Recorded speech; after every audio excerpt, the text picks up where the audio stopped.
What if I told you that there are certain days in the year when yogis avoid meditation, avoid initiations, and even avoid major life decisions? Not because of fear, but because something subtle becomes dangerously amplified. You heard astrologers talk about planetary alignments, but what yogis know about these moments has nothing to do with prediction and everything to do with survival. Stay with me till the end of this video, because by then you may understand why some alignments were considered powerful gateways, while others were seen as spiritual landmines.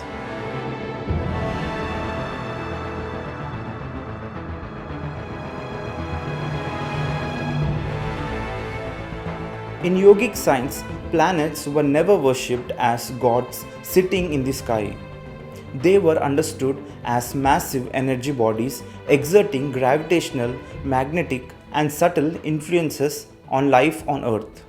Just as the moon silently pulls entire oceans without touching them, every planetary body affects the human system, especially the fluid, neurological, and pranic dimensions.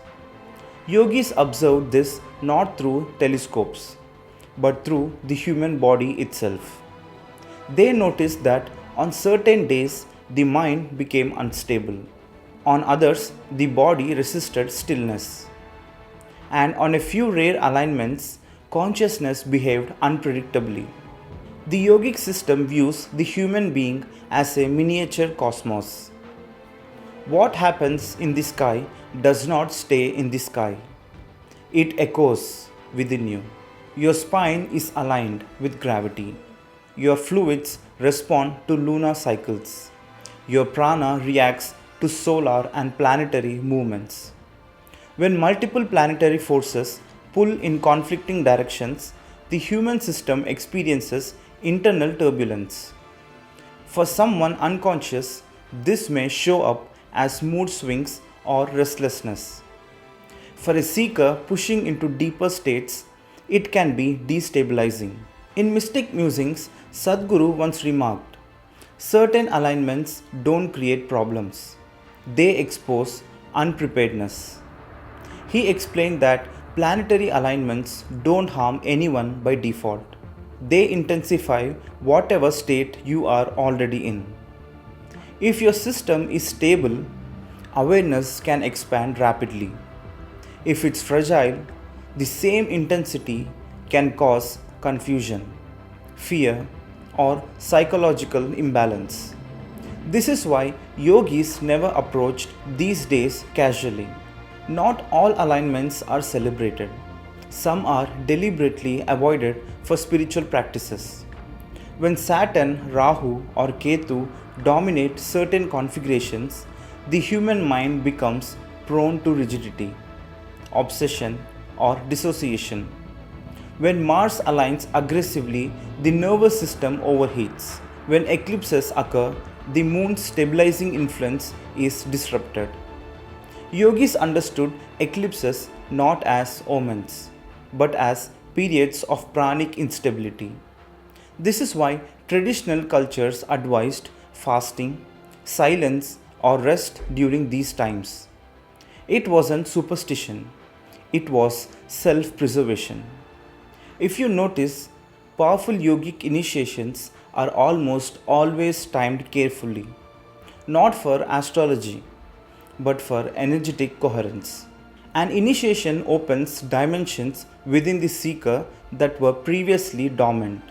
During volatile planetary alignments, opening these dimensions can feel like opening all the doors during a storm.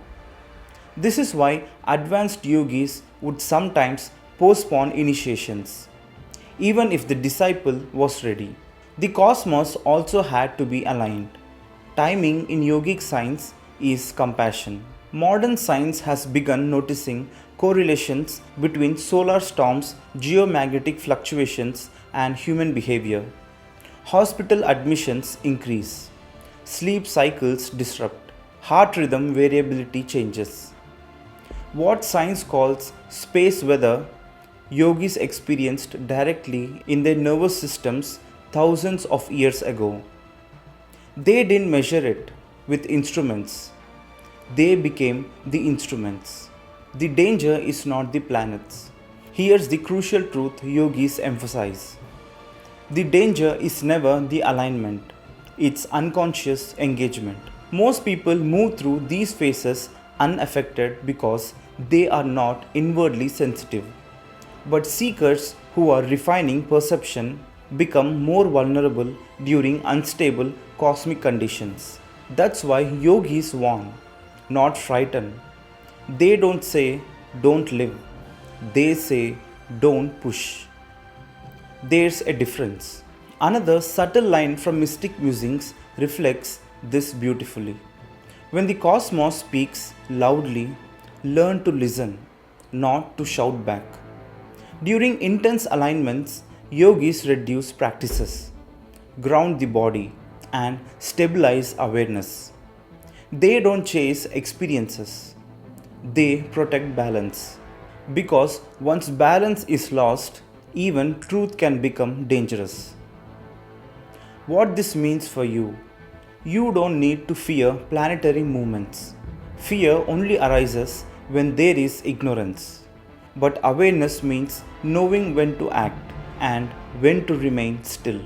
There are days for intensity and there are days for silence. Yogis didn't conquer the cosmos by fighting it, they aligned with it. So, the next time someone dismisses planetary alignments as superstition, remember the human body itself is evidence that we are not separate from the sky above us.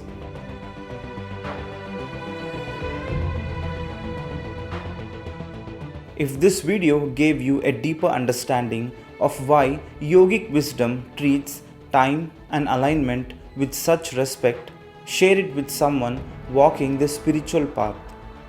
Like the video if this perspective resonated with you, and subscribe to stay connected for more explorations into mystic musings, yogic science, and the unseen mechanics of existence.